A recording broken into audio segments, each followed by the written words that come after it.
Hey, what's going on, everyone? Today's video, we will be discussing and showing off gameplay of GeForce Now on Android mobile. For anyone who is not aware, GeForce Now is Nvidia's cloud gaming service that allows you to play games from Steam, Epic, Ubisoft Plus, and other video game distribution services. Last month, Nvidia started supporting 1440p 120 FPS gaming on mobile for all Android devices that have 120Hz screens. Nvidia hasn't tested all phones with it yet, but are adding more and more as verified phones as they test them. Either way, you can still do 120 FPS if your phone supports it. That used to be exclusive to be playing on a desktop browser using your PC, or also you could use the Nvidia Shield device as well. Today we're going to watch some gameplay I recorded showing both 1080p 60 FPS footage as well as 720p 120 FPS footage. Now, I do want to point out that this was recorded at 60 FPS on my iPhone 12 Pro Max, so you may not get the full experience of the 120, but hey, YouTube doesn't even let you upload at 120, so it really cancels out anyway. The phone I'm playing on is a Xiaomi Redmi Note 11 Pro. Say that 5 times fast. And the controller it is docked in is the PowerA Moga XP7-8-X Plus. A review of the controller will be out soon. This phone has a 1080p 120Hz screen, so while we don't get the full 1440p 120 FPS, we can still get 1080p 120 FPS, or so I thought.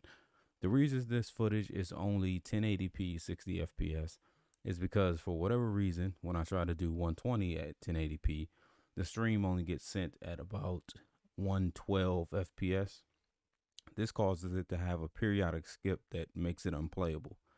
Now, the phone I'm using is not on the verified list yet, so I think it might just be something where GeForce Now, for whatever reason, doesn't think my phone is full 120, or the phone itself just can't do it. For anyone not aware, when you're playing through a cloud gaming service, there's two frame rates happening. One is what the stream is actually being sent to you as. So they either send it at 60 or they send it at 120. I'm not sure if maybe some games that play at 30 FPS only, they might just send a stream at 30. But in any case, you either are getting 30, 60, or 120 for the stream being sent to you. Then you also get whatever the game is running at on the service. So if the game is running at 80 and the stream is being sent to you at 120, you're actually getting 80 FPS. But if the stream is being sent to you at 120 and the game is running at 180, you're only getting 120. So the stream is the cap. The stream FPS is the cap on what you can play at. And the game FPS really only limits you if it can't reach whatever that stream FPS is. I know that sounds confusing, but I just wanted to put that out there. So, like I said, I don't know if the phone just can't do it, but I'm still testing it out. And as I don't have the issue on my laptop when I try to play at higher resolutions than 120. But when I do play at 720p and try 120, everything's perfect. So yeah, it's kind of odd, but I'm leaning towards my phone because when I try to screen record and play, it boggles down the stream frame rate as well. So it seems like maybe it's just a CPU bottleneck issue on this phone. Also, if anyone out there has a screen recording software that they use for their Android phone, please let me know in the comments. I cannot find one that works. I've tried so many. Either it doesn't save the video gets corrupted, or it just flat out crashes every time I try to actually use it and play the game. I would like to get one that actually works so I can better show off footage to highlight the visuals better, because the built-in screen recorder on the phone only allows for 30 FPS recording for some god awful reason.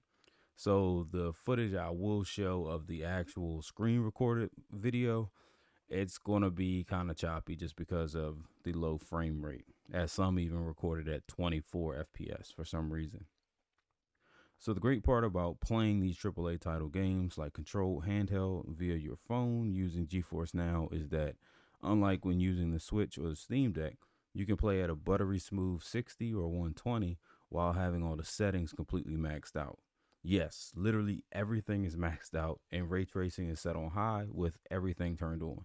So, unlike the Steam Deck where you would need to lower settings and tweak stuff to try to hit that 60 if you wanted to play locally, but with GeForce Now, you get to play at the same or better frame rate, but with amazing visuals and reflections as well.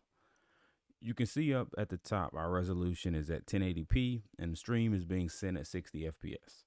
Now, while we can't see the actual game's FPS on mobile, I can tell you for a fact it is running at 60 FPS or better because you can see the in-game FPS on desktop, and there I get 60ish while playing at 1440p. And since GeForce Now is really mostly just dependent on your internet connection, that's how I can tell that it's going to be at 60 and just playing the game. Now, Destiny does have an in-game FPS counter, and you can see that while we are playing at 720p 120, that the game itself is also running around 120 or better. I would suggest having a 5 gig Wi-Fi connection and at least 100 megabits down speed in order to get the best experience using GeForce Now. I have no issues using the service with my internet, and as you can see, the games play smooth and it looks quite amazing, being able to have all the settings on max. You can't even come close to this quality when playing handheld anywhere else. Another area you benefit is in battery life. I started at 100% battery life, and after an hour of constant gaming with the screen brightness maxed out, I was still at 93% battery left. Unlike other handhelds who normally get between 2 or 3 hours of gameplay on a charge, when playing demanding games, you can easily get 10 plus hours of gaming using your phone in GeForce Now. The reason being is that when you're playing on GeForce Now, you get to offload all of that processing that's needed.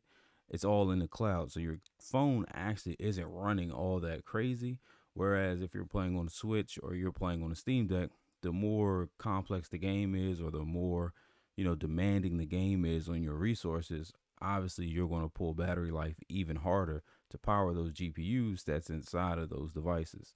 So since you're offloading that onto the cloud, your phone gets to pretty much relax mostly. And really, the only thing that's going to be eating into your battery is you being connected to the Wi Fi and also you having your screen on, however bright you like to play it. Honestly, I'm super excited with how far cloud gaming has come along, and while it may not be perfect, it is extremely impressive when you take into consideration what you are actually doing with just an internet connection and a device that has no business being able to run these games at all, at any level. As always, thanks for the support. I hope you all enjoyed the video, and I will catch you on the next one. Peace.